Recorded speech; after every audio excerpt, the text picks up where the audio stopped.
జై శ్రీరామ్. అందరికీ నమస్కారం. వెల్కమ్ టు న్యూస్ అఖండ.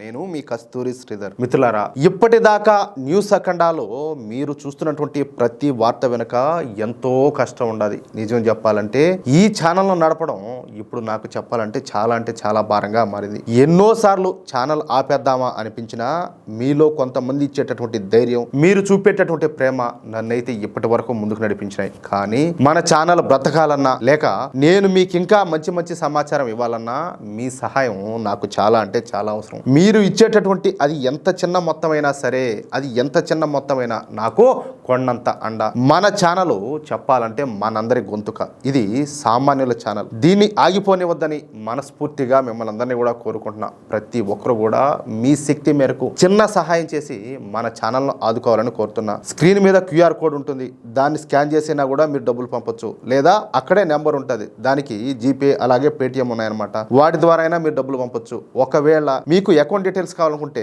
కింద కామెంట్స్లో ఉంటుంది అన్నమాట అకౌంట్ నెంబరు. దాని ద్వారా అయినా కూడా మీరు పంపించవచ్చు. ఒకవేళ ఏది వీలు కాకపోతే మీకు స్క్రీన్ మీద కనిపించే నెంబర్కే వాట్సాప్ కూడా ఉంటుంది. వాట్సాప్లో నాకు ఒకసారి మెసేజ్ చేయండి. కానీ దయచేసి ప్రతి ఒక్కరూ కూడా మన ఛానల్కి సహకరించండి. ఇక్కడ యూట్యూబ్లో వచ్చేటటువంటి ఆదాయం కనీసం మన ఆఫీస్ రెంట్ కూడా సరిపోవడం. ప్రతి నెల కూడా నా మీద పడేటటువంటి ఆర్థిక భారం చెప్పాలంటే తలకాయ పని చేయకుండా చేస్తాను. ఒకవైపు ఈ కష్టం, పని ఒత్తిడి, ఇంకోవైపు ఆర్థిక భారం. దాన్ని బట్టి మీరు అర్థం చేసుకోండి నేను మానసికంగా ఎంత ఇబ్బంది పడుతున్నానో. దయచేసి ప్రతి ఒక్కరు కూడా అర్థం చేసుకొని సహకరించండి. సరే, ఇక న్యూస్ విషయానికి వస్తే, మన దేశంలో కాలం గడిచే కొద్దీ కొన్ని చోట్ల మన హిందువులపైన అలాగే మన ధర్మానికి సంబంధించినటువంటి గుర్తులపైన దాడులు జరుగుతున్న ఘటనలు చెప్పాలంటే ఆందోళన కలిగిస్తున్నాయి. శ్రీరామనవమి అలాగే హనుమాన్ జయంతి వంటి పండుగల సమయంలో జరిగేటటువంటి శోభయాత్రలపైన కూడా కొన్ని చోట్ల రాళ్ల దాడులు జరిగిన సందర్భాలు కూడా ఉన్నాయి. సరే, మనం ఇవన్నీ కూడా చూస్తూనే ఉన్నాం అడపదడప.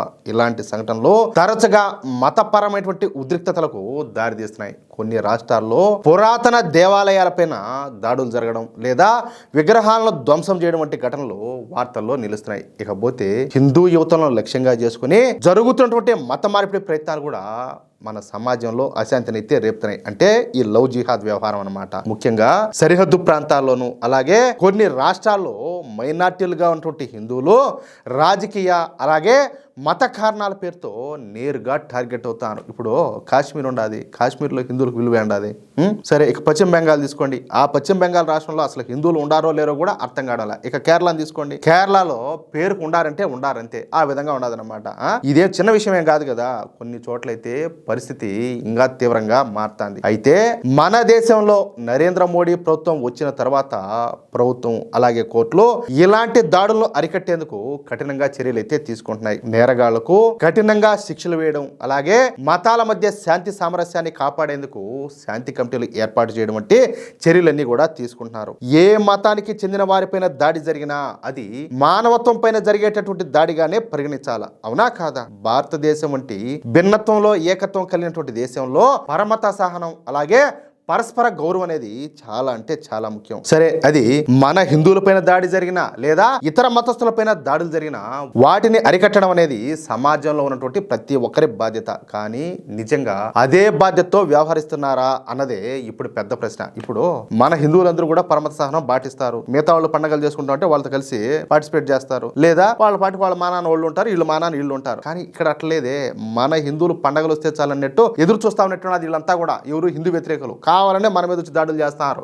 మన వాళ్ళని హత్యలు చేస్తున్నారు. రాళ్ల దాడులు ఒకటి కాదు వాళ్ళు చేస్తా ఉండేటటువంటి బీభత్సం ఆ విధంగా ఉండాలి. మన భారతదేశం చాలా కాలంగా వసుదైవ కుటుంబం అనేటటువంటి భావనతో అందరూ కూడా ఒకే కుటుంబం అన్న ఆలోచనతో ముందుకు సాగుతుంది. కానీ గత కొన్ని దశాబ్దాలుగా మన హిందూ సమాజం పైన జరుగుతున్నటువంటి దాడుల గురించి ఇప్పుడు ఎక్కువగా చర్చ అయితే జరుగుతుంది. మెజారిటీలుగా ఉన్నటువంటి దేశంలోనే హిందువులు తమ పండుగలు జరుపుకోవడానికి కూడా భయపడాల్సి వస్తే అది సాధారణ విషయం అయితే కాదు. ఇది చెప్పాలంటే ప్రజాస్వామ్యానికే నేరుగా సవాల్ విసిరినట్టు, అవునా కాదా? పరిస్థితి కనుక ఇదే విధంగా కొనసాగితే స్వేచ్ఛ అన్న మాటే ప్రశ్నార్థకంగా మారే పరిస్థితి అయితే వస్తుంది. సరే, నేను ఇందాక చెప్పినట్టుగా గడిచిన కొన్నేళ్లుగా శ్రీరామనవమి అలాగే గణేష్ నిమజ్జనం అలాగే హనుమాన్ జయంతి వంటి పండుగల సమయంలో శోభయాత్రలపైన రాళ్ల దాడులు అయితే పెరిగిపోయినాయి. ముఖ్యంగా కొన్ని సున్నితమైనటువంటి ప్రాంతాల్లో, ఇప్పుడు ఉదాహరణకు వచ్చేసి హర్యానాలో నూహు అలాగే మధ్యప్రదేశ్లో ఖర్గోను ఒకటే కాదు, ఓయమ్మ వందలు ఉన్నాయో వేలు ఉన్నాయో ఇలాంటి చెప్పుకుంటా పోతే ఎన్నైనా ఉన్నాయి. ఈ ప్రాంతాల్లో జరిగినటువంటి హింసాకాండలో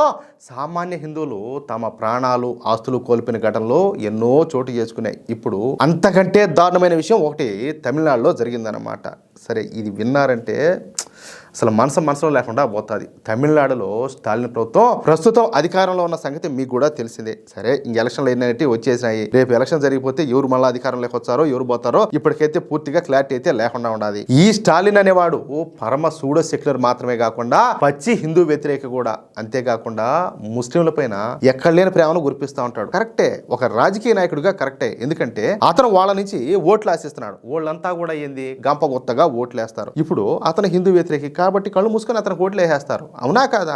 కాబట్టి అతను నికార్సేటువంటి రాజకీయ నాయకుడు. మనం ముండమోపలు అట్ట కాదు కదా. మనకు భాష మీద ప్రేమ, ప్రాంతాల మీద ప్రేమ, కులాల మీద ప్రేమ, వర్గాల మీద ప్రేమ, వర్ణాల మీద ప్రేమ, మనకు ఉండే ప్రేమలు ఎన్నో. ఆఖరికి మళ్ళా సినీ నటుల మీద ప్రేమ ఒక దరిద్రం కాదు కదా మనకు. మనం 10 మంది ఉంటే 10 దారులు, వాళ్ళు 10 మంది ఉంటే 10 మంది ఒకే దారిలో పోతారు. కాబట్టి ఎటువంటి రాజకీయ నాయకుడైనా కూడా వాళ్ళకే సపోర్ట్ చేస్తారు. ఇప్పుడు అక్కడ అతనిది తప్పేమిలే నా దృష్టిలో అయితే. దీంతో తమిళనాడులో ఉన్నటువంటి ముస్లింలకు తిరుగు లేకుండా పోయింది. ముస్లింలు ఏమి చేసినా అడిగేవాళ్ళు లేకపోవడంతో ఇక వాళ్ళు ఆడింది ఆట పాడింది పాటగా తయారైపోయింది. మదురై జిల్లా పేరయూర్ తాలూకాలోని తుమ్మనాయకన్ పట్టి గ్రామంలో సుమారుగా 300 సంవత్సరాల నాటి వినాయక అలాగే కరుప్పన స్వామి దేవాలయం అయితే ఉండదన్నమాట. ఎన్నేళ్లప్పటిది? 300 సంవత్సరాలప్పటిది. ఈ ఆలయం సుమారుగా 2 ఎకరాల 40 సెంట్ల విస్తీర్ణంలో ఉండాలి. అలాగే దీనిని అక్కడి దేవాదాయ శాఖ అయితే పర్యవేక్షిస్తుంది.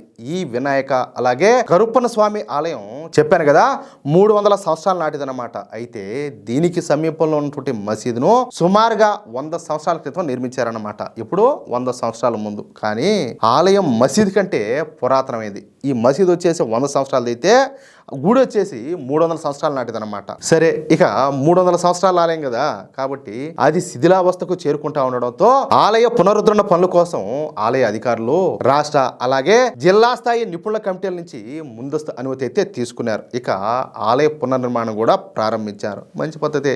అంటే ఒక పద్ధతి ప్రకారం చట్టపరంగా ఏవైతే చేయాలో ఆ విధంగానే మూవ్ అయినారు. అయితే పునరుద్ధరణ పనుల వల్ల మసీదుకు ఆటంకం కలుగుతుందని ఆరోపిస్తా స్థానిక ముస్లింలు అభ్యంతరం వ్యక్తం చేస్తారు. అంతేకాకుండా సాహుల్ హమీద్ అనేటటువంటి వ్యక్తి ఈ పునరుద్ధరణను వ్యతిరేకిస్తా పోయిన సంవత్సరం మద్రాస్ హైకోర్టు మదురై బెంచ్ లో పిటిషన్ అయితే వేశాడు. అయితే కోర్టు దాన్ని కొట్టేసి జనవరి 2026లో అంటే మొన్న జనవరి నెలలో దేవాలయం పునరుద్ధరణకు అనుమతి అయితే ఇచ్చింది. ఇప్పుడు మసీదు పాటికి మసీదు ఉండాలి, ఓకే, గుడి పాటికి గుడి ఉండాలి. దీన్ని ఏదో వాళ్ళు పునరుద్ధరించుకుంటున్నారు. నీకు వచ్చిన బాధ ఏంది, మీకు వచ్చిన నష్టం ఏంది అంటాలే. చూడండి ఏ స్థాయిలో ఉండదో హిందూ వ్యతిరేకత అనేది. దీంతో అధికారులు మళ్ళీ దేవాలయం పునరుద్ధరణ పనులు ప్రారంభించారు. ఎందుకంటే కోర్టు పర్మిషన్ ఇచ్చింది కదా. అయితే కోర్టు తీర్పు ఉన్నప్పటికీ కూడా స్థానిక ముస్లింలు ఈ పునరుద్ధరణ పనులను అడ్డుకుంటున్నారన్నమాట. గుడికి సమీపంలో మసీదు ఉండాలి కాబట్టి ఇక్కడ ఆలయాన్ని పునరుద్ధరించకూడదని చెప్పేసి ఆ ఆలయాన్ని వేరే చోటికి తరలించాలని వాళ్ళంతా కూడా డిమాండ్ చేస్తారు. ఆ లెక్క ప్రకారం గుడి వచ్చేసి 300 సంవత్సరాలు నాటిది కదా.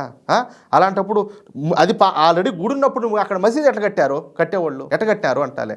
అంతేకాకుండా ఆలయ ప్రాంగణంలోకి ఈ జిహాదీలంతా కూడా చొరబడడంతో గ్రామంలో ఉద్రిక్త పరిస్థితి అయితే నెలకొనింది. కోర్టు ఆదేశాలు ఉన్నప్పటికీ కూడా ఈ జిహాదీలు ఆలయ ప్రాంగణంలోకి ప్రవేశించి బైఠాయించినారంటే ఇంకా ఏమనుకోవాలా?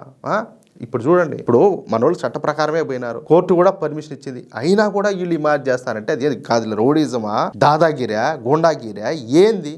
లేకపోతే హిందువులు ఈ దేశంలో మనుషులు కాదా? ఇదేనా సెక్యులరిజం అంటే? ఇదేనా హిందూ ముస్లిం బాయ్ అంటే? ఒకసారి ఆలోచించండి.